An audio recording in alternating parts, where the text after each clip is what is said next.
Hi everyone, I'm Elizabeth, the owner and soap maker at Salty Crossing Soapery. Today I am making some soap dough flowers that are going to go on top of a Hawaii-inspired sculpted layer soap.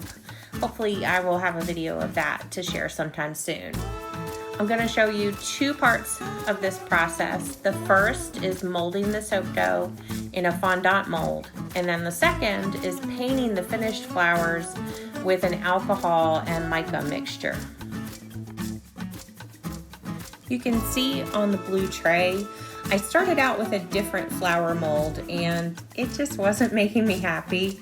It's a very flat, smooth textured flower, and I started thinking that it just didn't have enough texture to do what I want it to do in the second step.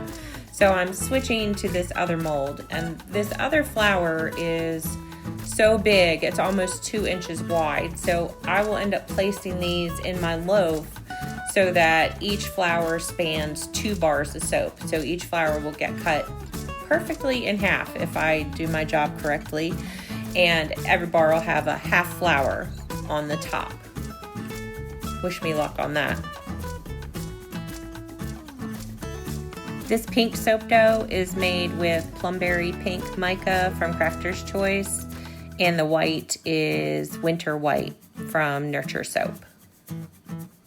These molds are typically sold for fondant. I love them for soap dough. It's an easy way to get a consistent replication of a soap dough embellishment that you want. I do sculpt some of my soap dough stuff by hand, but I'm not great at it. And I mean, let's face it, if you need a lot, if you're making a big batch of something, it gets really time consuming to just press it in a mold and get it back out cleanly. Never mind sculpting it by hand.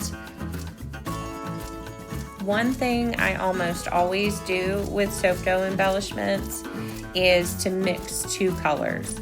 I don't know that I can explain to you what that does in my brain, but it's just like one color feels very flat and not attention grabbing, but 2 colors gives everything a little bit more depth, a little bit more interest, and it's just basically it's the way I have to do it or I will not be happy with it.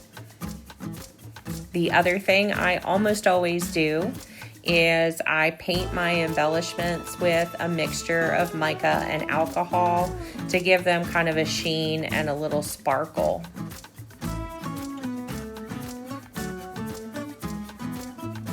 I do usually spritz the mold with a very, very fine mist of alcohol before pressing in the soap dough. You'll see the bottle itself is actually way off camera because I'm trying to hold it way far away from the mold and just get the finest mist possible in the mold each time. That little mist of alcohol makes a big difference in getting fine details to release cleanly from the mold. I'm going to speed up the video just a tiny bit until we get to the next part of the process.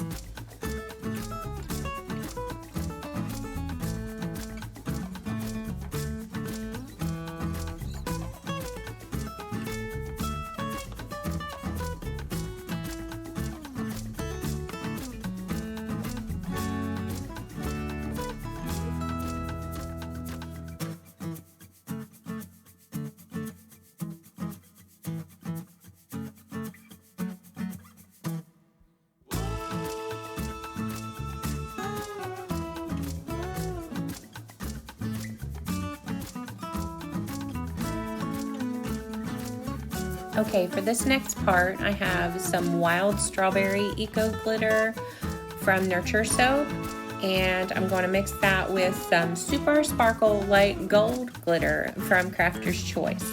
Once those 2 are together, I'm going to add some alcohol and make a sort of wash for the flowers. So it will go on really thin, but the alcohol will evaporate quickly, and then it'll leave the mica and glitter to kind of accumulate in the textures of these flowers, which will give it a really cool accent look and a really nice sheen and sparkle.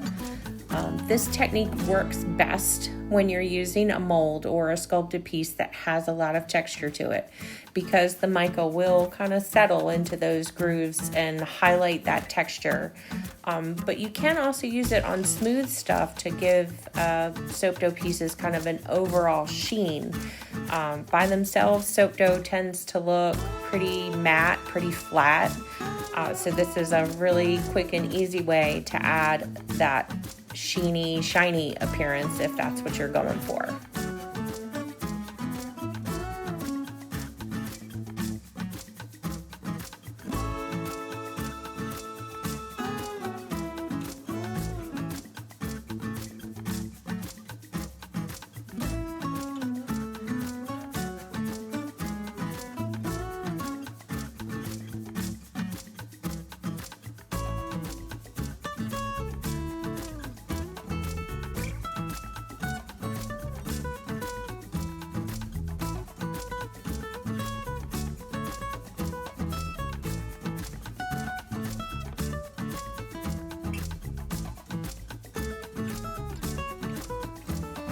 And that's it. I gave these about 10 or 15 minutes to dry.